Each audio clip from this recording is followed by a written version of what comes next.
हाँ, time taken will be distance upon speed. पहले आप डिस्टेंस निकालोगे, वेलोसिटी कैसे हो जाएगा, velocity is root T by mu. ठीक है, तो वेलोसिटी आपका 20 मीटर पर सेकेंड आ जाएगा। टी कितना दिया है, 200 न्यूटन। म्यू क्या है, मास पर यूनिट लेंथ, 20 मीटर पर सेकेंड। तो टाइम हो जाएगा डिस्टेंस, कितना डिस्टेंस ट्रैवल किया इसने, 20 मीटर। ठीक है, 20 मीटर, कितना वेलोसिटी है, 20, 1 सेकेंड। ओके, चलो समझ रहा है, बेसिक क्वेश्चन था।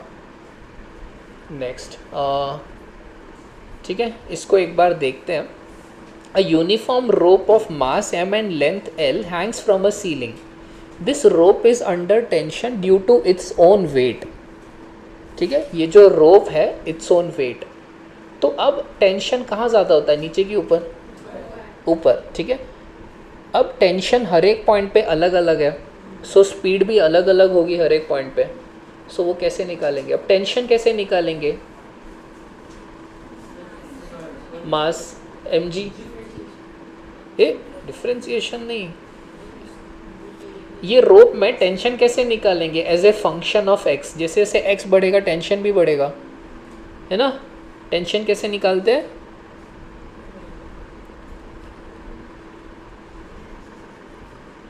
एम जी, देखो क्या है यहाँ पे, देखो आपके पास एक ना रोप है, इसको डिस्क्राइब कर देते हैं। जैसे ना एक रोप है सपोज आपके पास,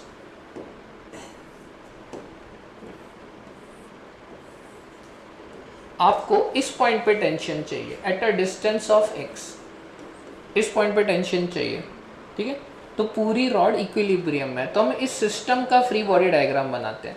लेट अस से ये वाले पीस का जो मास है वो स्मॉल एम है। ठीक है, तो ये जो पीस है जिसका फ्री बॉडी डायग्राम बनाया, इस पे दो फोर्स लग रहे हैं, एक तो ग्रेविटी इसको नीचे खींच रही है और बाकी की स्ट्रिंग इसको खींच रही है ना, जिसे टेंशन बोलेंगे। ये जो टुकड़ा है, ये जो पीस है, इसको रेस्ट ऑफ द स्ट्रिंग ऊपर खींच रही है। सो टेंशन का फॉर्मूला क्या हो जाएगा, m into g. Last thing you have to write down mass as a function of x। So वो कैसे लिखेंगे, mass per unit length into length. We want to write down what is the mass of a piece whose length is x. We know the mass of a piece whose length is l. वही दिया है ना question में, रोप का मास दिया है, रोप का length दिया है। हमें पता है ये पूरे रोप का मास क्या है, तो इसके इतने पीस का मास क्या होगा। वो कैसे लिखते हैं, mass per unit length into length. Mass per unit length क्या होगा, m by l। This is mass per unit length into length of this piece x। So this is the formula for tension. Okay, ये आपके tension का formula हो गया, मास per unit. ठीक है, mu x जी, तो वेव स्पीड क्या हो जाएगी, root x g. Is this clear, please इसको लिख लो, थोड़ा एनएलएम भी ना प्रैक्टिस करना है।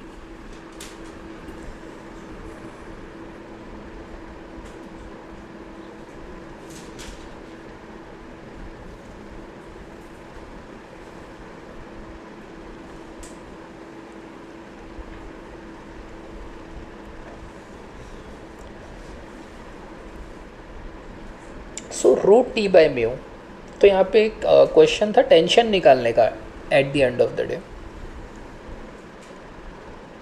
सो you will see that wave की वेलोसिटी ऊपर जाते हुए बढ़ेगी कि कम होगी, बढ़ेगी ना। एक्स बढ़ रहा है तो एक्स बढ़ रहा है ना, टेंशन बढ़ रहा है ऊपर, तो वेव की स्पीड भी बढ़ेगी ऊपर जाते हुए। द वेव नीचे उसकी स्पीड कम होगी, जैसे जैसे वो पल्स ऊपर जाएगी ना उसकी स्पीड बढ़ेगी, क्योंकि टेंशन बढ़ रहा है उसमें। चलो आगे बढ़े। ये ना पूरा लेक्चर अपलोडेड है, आपको जब देखना है ना, पीडीएफ भी अपलोडेड है, मैं वीडियो भी डाल दूंगा आज। जब आपको देखना है ना आप देख सकते हो कि बाद में भी। समझ में आ रहा है, क्लास में ना ध्यान से ना पूरा समझ लो जितना आप ग्रास्प कर सकते हो, इट्स वेरी यूजफुल। सॉल्व,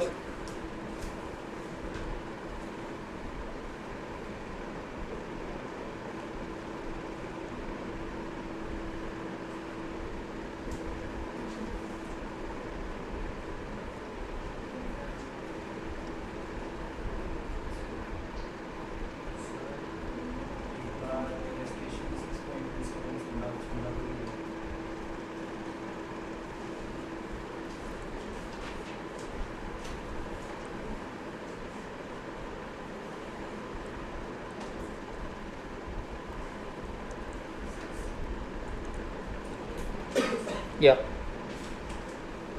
ठीक है, थोड़ा उल्टा बस।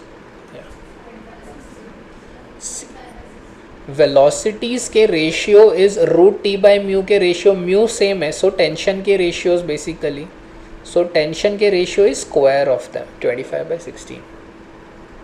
अंडरस्टूड?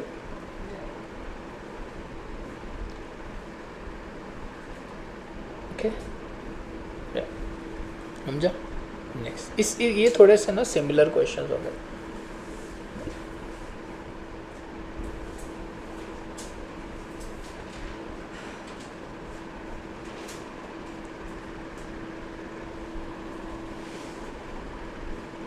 थोड़ा यूनिट्स का भी ध्यान देना।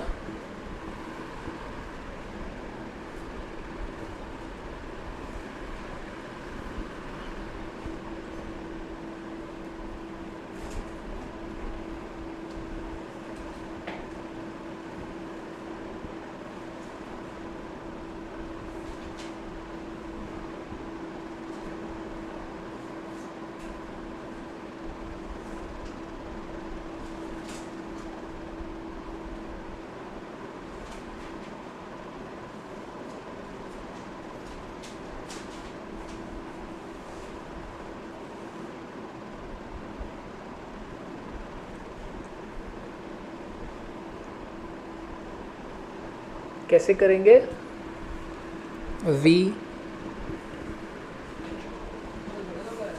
v निकाल सकते हो ना, यहाँ से v दिख जाएगा आपको, फिर v और म्यू से t निकालना है। ऑल द वाइल यूनिट्स का बहुत ध्यान देना है, ठीक है। v क्या हो जाएगा? Omega upon k। ओमेगा क्या है? 120 पाई बाई 2π/5, 300 सेंटीमीटर पर सेकेंड, ठीक है। तो यहाँ पे हर चीज़ सेंटीमीटर में ही रख के की थी। So v is root T by mu, तो t क्या हो गया? v square mu, v square mu, so ये इंटू 4। तो आंसर डाइन में आएगा आपका। और डाइन से न्यूटन में कैसे कन्वर्ट करते हैं? 10⁵ का फैक्टर आता है, थोड़ा सा देख लेना डाइन। और चलो एक बार बता दो, हाँ, यूनिट कन्वर्जन कैसे होता है? देखो 1 न्यूटन क्या होता है? 1 kg इंटू 1 मीटर पर सेकेंड स्क्वायर। इसको सेंटीमीटर ग्राम में कन्वर्ट करते हैं। 1 kg ग्राम में क्या होता है? 1000 ग्राम। और मीटर सेंटीमीटर में क्या होता है? 100 सेंटीमीटर। सो ये कितना हो गया? 10⁵ ग्राम सेंटीमीटर पर second square, which is 10⁵ dyne. So 10⁵ dyne is 1 Newton. So we can say 1 dyne is 10⁻⁵ Newton. तो यहाँ से ऐसे ही कन्वर्जन किया हमने। ये कितना किया? 36 इंटू 10⁻⁴। डाइन से न्यूटन में जाना है, सो 10⁻⁻⁵ करो, and this is same as these many newtons. तो इसलिए एक कैंसिल होगा और ये 3.6 आ जाएगा यहाँ। This is how you convert. Let us do थोड़े से और। देखो ये कैसा था ना, ये थोड़े सिंपलर क्वेश्चंस थे बेसिक। अभी थोड़ा सा सेम चीज़ पे थोड़े से अब टफ क्वेश्चंस करते, ओके, स्टेप बाय स्टेप। सो ये ना अपन स्ट्रैटेजी हर चीज़ में फॉलो करेंगे। आप जो कोई भी चीज़ आपको सीखनी है ना, आप यही स्ट्रैटेजी फॉलो करो। पहले थ्योरी पढ़ो, फिर थोड़ा सा सिंपल क्वेश्चन, फिर थोड़े से टफ क्वेश्चन, ओके। चलो यहाँ से स्टार्ट करते हैं। 626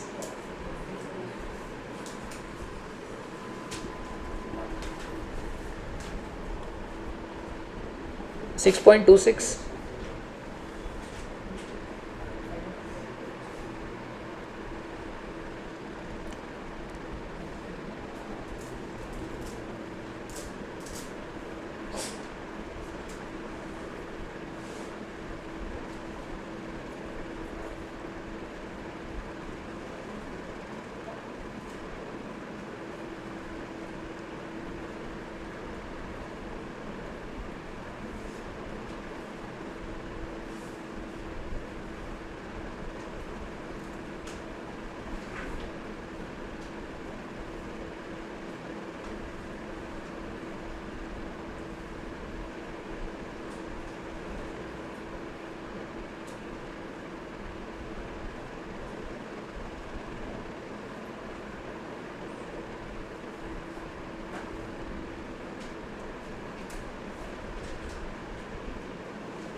या देखो थोड़ा सा ना मैथमेटिक्स सीखो, रेशियोज एंड प्रपोर्शन सीखो कैसे होता है।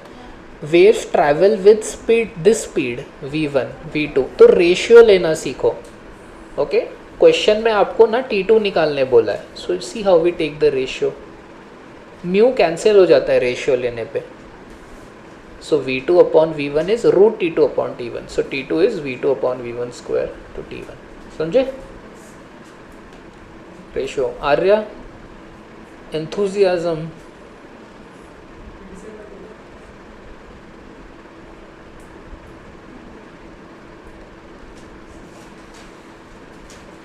ओके मैं इस पे आता हूँ नेक्स्ट क्वेश्चन पे। एक मिनट, समझ में आया कैसे रेशियो लेते हैं हम लोग?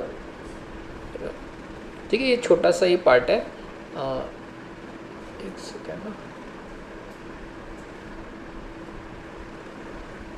नहीं इसमें बस तो सिमिलर थिंग। एक सेकेंड ना,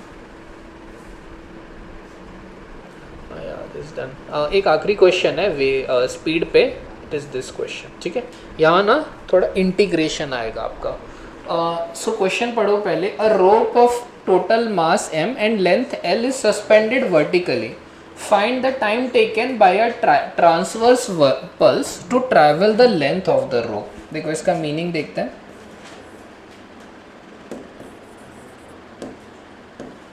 यहाँ पे we have a pulse, ठीक है, वो नीचे से ना ऊपर ट्रैवल करने वाली है over a length of l। रोप का जो लेंथ है वो l दिया है। ओके अब इसकी जो स्पीड है अगर कांस्टेंट होती तो हमें क्या निकालना है? Find the time taken. तो हम लोग क्या करते हैं? डिस्टेंस अपॉन स्पीड कर देते तो टाइम मिल जाता। लेकिन यहाँ स्पीड चेंज हो रही है, सो यहाँ पे स्पीड कम है। स्पीड का फॉर्मूला क्या है? Speed as a function of x, अभी लिखा था, रूट ऑफ म्यू एक्स। ठीक है, रूट ऑफ एक्स म्यू। तो क्या हो रहा है? x धीरे धीरे बढ़ रहा है, यहाँ से x यहाँ पे 0 है, फिर धीरे धीरे जैसे x बढ़ रहा है स्पीड भी बढ़ रही है। So it's a varying speed. Varying speed का हमें टाइम निकालना है, टाइम है ना। और स्पीड लीनियरली भी नहीं वेरी करी इन अ कॉम्प्लेक्स वे, तो हम एवरेज वाला कोई आइडिया यूज़ नहीं कर सकते। यहाँ प्योर इंटीग्रेशन करना पड़ेगा। जहाँ चीज़ें चेंज होती है ना, there you have to do an integration. समझ में आया? इंटीग्रेशन करना पड़ेगा। Kinematics at the end of the day it's a kinematics problem. मतलब म्यू कैंसिल हो गया था, रूट एक्स जी था ना। हाँ ठीक है, ठीक है। सो द फॉर्मूला, वो फॉर्मूला बोरो करते हम लोग, डिराइव नहीं करेंगे, रूट ऑफ एक्स जी। ठीक है, सो ये आपका इसको सॉल्व करना है। पहले आप फ्रेमवर्क समझो क्या हो रहा है। स्पीड ना कॉन्स्टेंटली चेंज हो रही है, हमें टोटल टाइम निकालना है। ठीक है, अंडरस्टूड? क्वेश्चन सामने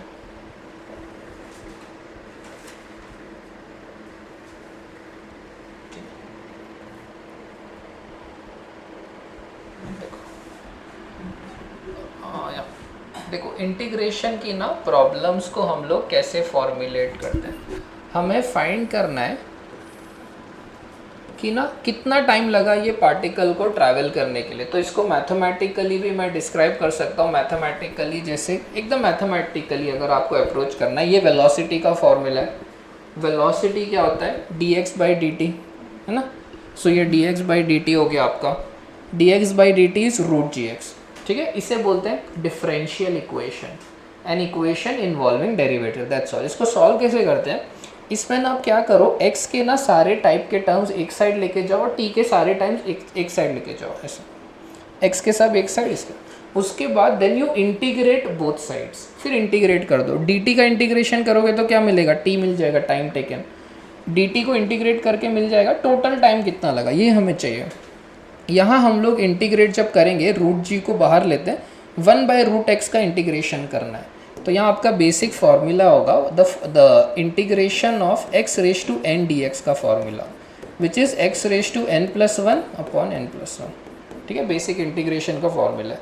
तो वही हुआ है यहाँ ये क्या है? x रेज टू -½ ओके, हमें इसको इंटीग्रेट करना था ना, x रेज टू -½ वो हो जाता है x raise to -½ + 1 upon -½ + 1 which is 1/2। तो ये इंटीग्रेशन हो जाएगा 2√x, इसका इंटीग्रेशन। ठीक है, रूट जी तो बाहर है, 2 रूट एक्स की फिर हमने लिमिट्स पुट की है 0 से l, तो यह आएगा 2 root l, right. Okay, this is your answer. क्या क्या किया, पहले वेलोसिटी दिया है आपको as a function of x, velocity as a function of x, velocity को dx/dt लिखा। ये एक डिफरेंशियल इक्वेशन बोलते हैं, इसे ना सॉल्व करना पड़ता है। इसको सॉल्व कैसे करते हैं, एक्स के सारे टर्म्स एक साइड लेके जाओ, फिर दोनों साइड को इंटीग्रेट कर दो, dt को इंटीग्रेट करके t मिलता है, इसको इंटीग्रेट करना है। कहाँ से इंटीग्रेट करना है, x की मिनिमम वैल्यू क्या है 0, x की मैक्स वैल्यू क्या है x, l, x 0 से l तक वेरी हो रहा है, सो इसको आपने इंटीग्रेट किया है, x is varying from 0 to l, ठीक है। फिर इसके बाद वो एल्गोरिदम है इंटीग्रेशन के, फॉर्मूला, ये फॉर्मूला होता है रूट एक्स का इंटीग्रेशन ऐसे होता है, एक्स 1/√x का 2√x आ जाता है। ओके, बहुत इंटरेस्टिंग है। रूट एक्स का डेरिवेटिव क्या होता है, रूट एक्स का डेरिवेटिव 1/2√x, दिख रहा है 1/2√x, और 1/2√x का integral root x. So integration और डेरिवेटिव इन्वर्स होते हैं। इसका डेरिवेटिव लोगे ना 1/√x मिलेगा, 1/√x का इंटीग्रेशन ये मिल जाता है वापस, they are inverses of each other. नहीं, म्यू 1 नहीं है, वो फॉर्मूला जो अभी डिराइव किया था ना उसमें म्यू कैंसिल हो रहा था एक्चुअली, सो वो रूट gx ही आंसर था, वो म्यू 1 नहीं है, वो मैंने मिस्टेकनली लिख दिया था। तो ये आपका इंटीग्रेशन है, इसमें फाइनली लिमिट्स पुट है 0 to l, तो x की जगह l पुट करो, x की जगह 0 पुट करो, ये आपका आंसर है, दिस इज़ योर आंसर। समझा, ऐसे सॉल्व होता है ये, ठीक है। सो ये थोड़ा सा काइनेमेटिक्स का ही क्वेश्चन है,